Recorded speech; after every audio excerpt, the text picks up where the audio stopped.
Également, Bassirou Diomaye Faye également, qui est là. Et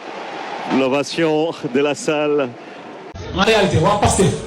ñoom xamuñu lan mooy patriotisme xamuñu ko ay taalibe Sonko la du ñu ay patriote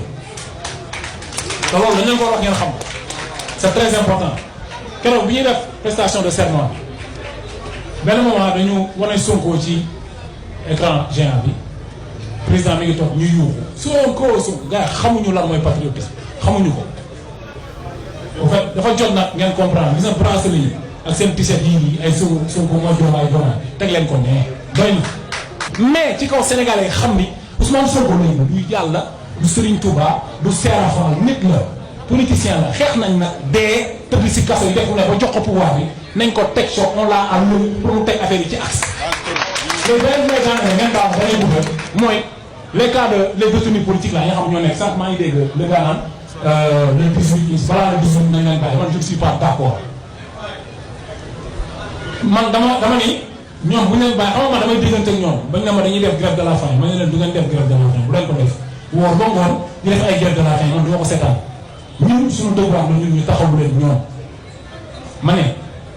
Ousmane Sarr ak tous les autres détenus politiques ak Ousmane Kabili Diatta xaw ma Kabili Diatta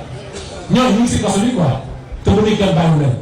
te pourtant loi d'amnistie bi nga xamante ne nii moo génnee Ousmane Sonko Diomaye Faye ñuy campagne ba toog ci bopp réew mi loi boobu moo libéré na Ousmane Sarr kon ñoom ñu ngi si kaso bi procédure bi procédure lan la procédure bi ñu wax procédure lan la parce que juge bi nga xam ne moo war a def ordonnance bi libéré papier libéral bi nga xam moom la prison bi war a jox pour libérer Ousmane Sarr yenn détenus yi juge boobu la ñu dafa dem congé mais kon lan moo fi changé bu dee juge bi de juge bi dañ ko woo ne ko kaay ñu ñëw bureau def ordonnance ñu libéré xale ñu am le 18 Fran Boy war a corriger ci kaso bi pour lan mais Ngagne Demba Touré dafa dawoon dem ñëw ñu jàpp ko parce que vous avez tout fait pour mu génn kaso bi dafa génn kaso bi donc foofu lu tax Ngagne Demba Touré génn kaso Ousmane Sarr des ci kaso bi pour lan te moom mu dawoon Ousmane Sarr daw lundi incha allahu rabbi man j'ai vu toute la presse sénégalaise lundi midi ñu nuyu bonne promesse xale yi ñu leen bàyyi ñu corriger ci kaso bi ñun xaaruñu la 18 loolu mooy coow quoi loolu lañ am pour